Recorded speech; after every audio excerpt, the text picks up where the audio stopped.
ಇಂದೇ ಡೌನ್ಲೋಡ್ ಮಾಡಿ ಮತ್ತು ನಿಮ್ಮ ನೆಚ್ಚಿನ ಶೋಗಳನ್ನು ಆನಂದಿಸಿ. ಆ ಪೆದ್ದನಿಗೆ ರಾಣಿನ ಕಟ್ಟೋದ್ರಿಂದ ನಿಮಗೆ ಆಸ್ತಿ, ನನಗೆ ಸೇಡು. ನನ್ನ ಸೇಡೇನೋ ತೀರುತ್ತೆ, ಆ ರಾಣಿ ಜೀವನ ಹಾಳಾಗೋಗುತ್ತೆ. ಶಿವು ಹೋಗ್ತಾನೆ.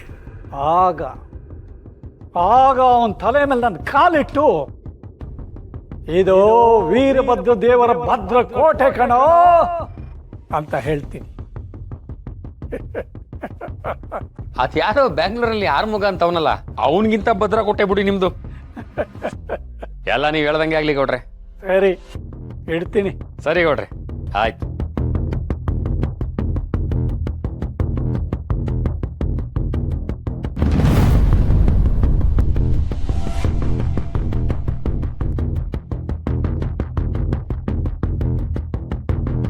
ಸುಶೀಲಾ, ನೀನೇನೆ ಇಲ್ಲಿ? ಸುಶೀಲಾ, ನಿನ್ನೆ ಕೇಳ್ತಿರೋದು. ಓ, ನಾವು ಫೋನಲ್ಲೆಲ್ಲ ಮಾತಾಡೋದನ್ನ ಕೇಳಿಸ್ಕೊಂಡು ಇಲ್ಲಿ ಬಂದಿದೀಯಾ? ಶಿವು ತಂಗಿ ರಾಣಿ ಇದ್ದಾಳಲ್ಲ, ಮುಚ್ಚಯ್ಯ ಬಾಯ್ನಾ.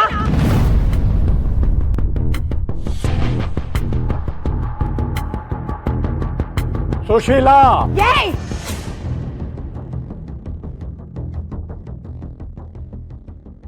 ನಿನ್ನಂತ ಪಾಪಿ ಬಾಯಿಯಲ್ಲಿ ನನ್ನ ಹೆಸರು ಬರಬಾರ್ದು.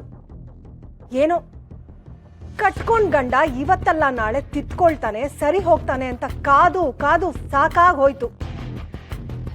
ಆದ್ರೆ ನಾಯಿ ಬಾಲ ಯಾವತ್ತಿದ್ರೂ ಡೊಂಕೆ. ನಿನ್ನ ಹುಟ್ಟು ಗುಣ ಸುಟ್ರು ಹೋಗಲ್ಲ ಅಂತ ನನಗ್ ಗೊತ್ತಾಗೋಯ್ತು ಕಣಯ್ಯ, ನನಗ್ ಚೆನ್ನಾಗಿ ಗೊತ್ತಾಗೋಯ್ತು. ಸುಶೀಲಾ, ಮಾತು ಅಹಂಕಾರ ಎಲ್ಲ ಜಾಸ್ತಿ ಆಗ್ತಿದೆ ನಿಂದು. ಉಸಿರು ಬಿಟ್ರೆ ಉಸಿರು ನಿಲ್ಲಿಸ್ಬಿಡ್ತೀನಿ.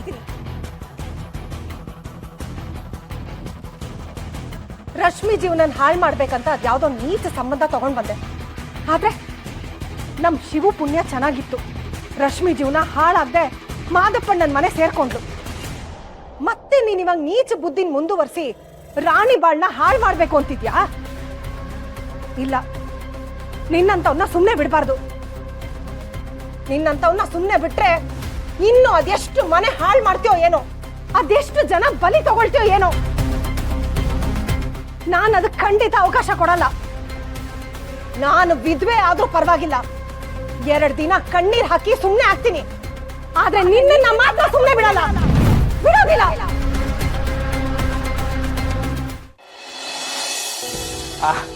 ಈಗ ಹೇಳವ, ಏನ್ ಇದ್ಕಿದಂಗೆ ಕಂಪ್ನಿ ತಾವ್ ಬಂದ್ಬಿಟ್ಟಿದೀರಾ?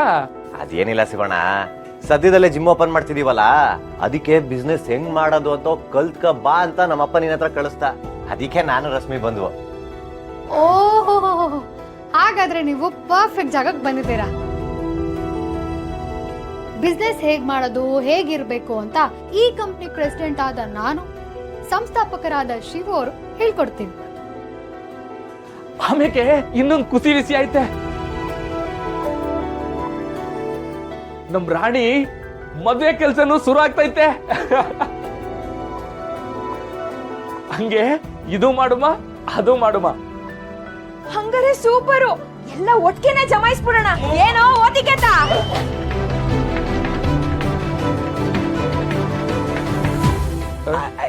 ಶಿವಣ್ಣ, ಅದಕ್ಕೆ ಅದು ಅವಳು ನನ್ನನ್ನು ಓತಿಕೆ ತಂದ್ಲು ಅನ್ಕೊಂಡ್ರ? ಅಲ್ಲ, ಅಲ್ಲಿಯ ಬೇಲಿ ಸಂದಿಲಿ ಓತಿಕೆ ಹೋಯ್ತಿತ್ತು, ಅದಕ್ಕೆ ಅವಳು ಹೇಳಿದ್ದು ಅಲ್ವೇನೆ.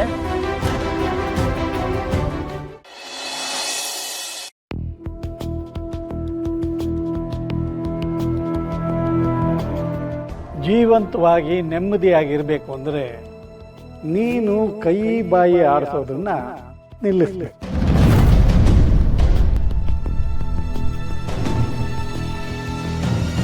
ಈ ಮಾರಿಗುಡಿ ದೇವರು ವೀರಭದ್ರ ಬರೀ ಸಂಸ್ಕಾರವಂತ ಮಾತ್ರ ಅಲ್ಲ, ಅಂತ್ಯ ಸಂಸ್ಕಾರ ಮಾಡೋದಕ್ಕೂ ಬರ್ತದೆ. ಇಲ್ಲಿ ಚೆನ್ನಾಗಿರ್ಬೇಕು ಅಂದರೆ ನಾನು ಹೇಳಿದ್ದನ್ನು ಕೇಳಿಕೊಂಡು ನಿನ್ನ ಕಣ್ಣು ಕಿವಿ ಬಾಯಿ ಎಲ್ಲ ಇದ್ದರೂ ಯಾವುದು ಇಲ್ಲದೆ ಇರೋ ಥರ ಇರಬೇಕು. ಆ ಮಾರಿಗುಡಿ ನಾಯಿ ಶಿವು ಜೀವನ ಹಾಳು ಮಾಡೋದಕ್ಕೆ ನಾನು ಯಾವ ಹಂತಕ್ಕೆ ಬೇಕಾದರೂ ಹೋಗ್ತೀನಿ. ಅದನ್ನು ನೀನು ತಡೆಯೋದಕ್ಕೆ ಬಂದರೆ ಇಲ್ಲಿ ಹಾಲು ತುಪ್ಪ ಗ್ಯಾರಂಟಿ. ನಿಮ್ ಕಾಲಕ್ಕೆ ಬೀಳ್ತೀನಿ ಕಣ್ರಿ, ಏನೂ ಮಾಡಬೇಡಿ. ನಾನು ನಿಮ್ ಸುದ್ದಿಗೆ ಬರಲ್ಲ, ದಯವಿಟ್ಟು ಬಿಟ್ಬಿಡಿ, ಬಿಟ್ಬಿಡ್ರಿ.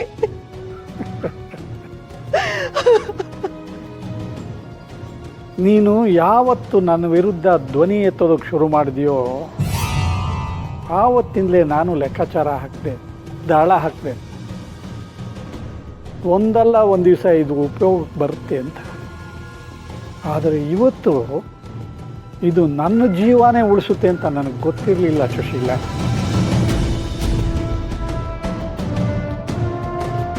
ಇಲ್ಲ ರೀ, ಇಲ್ಲ, ಇನ್ಯಾವತ್ತೂ ನಾನು ಮಾತಾಡಲ್ಲ.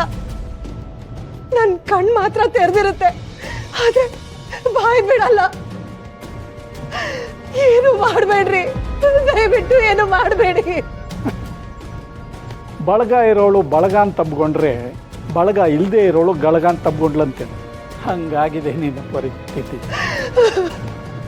ಬಿಕ್ಕಿ ಬಿಕ್ಕಿ ಹತ್ರ ಬೀಸೋ ಕಲ್ಲು ಸುತ್ತುತ್ತಾ ಕನಸಿನಲ್ಲೂ ಬಂದು ಕಾಡ್ತಿದ್ಯಲ್ಲೇ ಆ ಶಿವು ಬಂದೋದ ದಿವಸ. ಆಗ ನನಗೆಷ್ಟು ಉರ್ದಿರ್ಬೇಡ, ಇಡೀ ಊರನ್ನೇ ಕಿರುಬೆರಳಲ್ಲಿ ಆಡಿಸೋ ನನಗೆ ನೀನು ನನ್ನನ್ನೇ ಆಡಿಸೋದಕ್ಕೆ ಶುರು ಮಾಡಿದ್ರೆ ನಾನು ಸುಮ್ಮನೆ ಬಿಡ್ತೀನ? ಬಹುಮಾನಕ್ಕೆ ಬಸರಾಗಿ ಹೇರೋದಕ್ಕೆ ತಾವಿಲ್ಲ ಅನ್ನೋಂಗಾಗಿದೆ ನಿನ್ನ ಪರಿಸ್ಥಿತಿ ಅಲ್ವಾ? ಅದಕ್ಕೆ ಯಾವಾಗ ಯಾರು ಎಷ್ಟು ಆಡಬೇಕೋ ಅಷ್ಟೇ ಆಡಬೇಕು. ಇನ್ನು ಮುಂದೆ ನೀನು ಬಾಲ ಮುದ್ರಿರೋ ನಾಯಲ್ಲ, ಬಾಲನೇ ಕತ್ತರಿಸಿರೋ ನಾಯಿ. ಆದರೆ ನೀಯತ್ತು ನನಗೆ ಮಾತ್ರ ಇರಬೇಕು. ಈ ಮನೆಯಲ್ಲಿ ಇನ್ನು ಮುಂದೆ ನೀನು ಬದುಕಿದ್ರು ಸತ್ತಿರೋ ಹೆಣ ಆಗಿರಬೇಕು. 1 ಲೀಟ್ರ್ ಹಾಲು, 1/2 kg ತುಪ್ಪ, ಮೂಗಿಗೆ ಸಿಕ್ಸೋದಕ್ಕೆ ಹತ್ತಿ, ಇಷ್ಟೇ ಉದ್ದ ಊದ್ಗಡ್ಡಿ ಬೆಳಗೋದಕ್ಕೆ ಸಾಕಲ್ವ ಶವಕ್ಕೆ? ನಿನ್ನ ಜಾಗ ಯಾವತ್ತಿದ್ರೂ ಇಲ್ಲೇ. ಎಲ್ಲೇಳು? ನನ್ನ ಕಾಲು ಕೆಳಗೆ.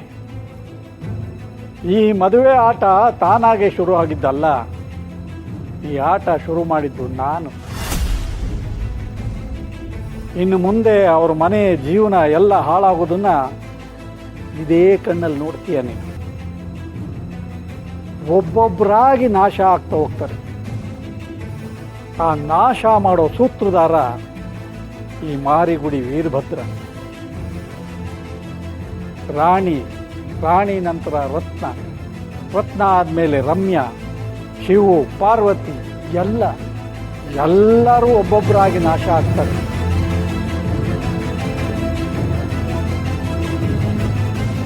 ನೀನು ಇದನ್ನ ನಿನ್ನ ಕಣ್ಣಾರೆ ನೋಡ್ತಿರೋದಷ್ಟೇ ಕೆಲಸ ಅಲ್ವಾ ಸುಶೀಲ?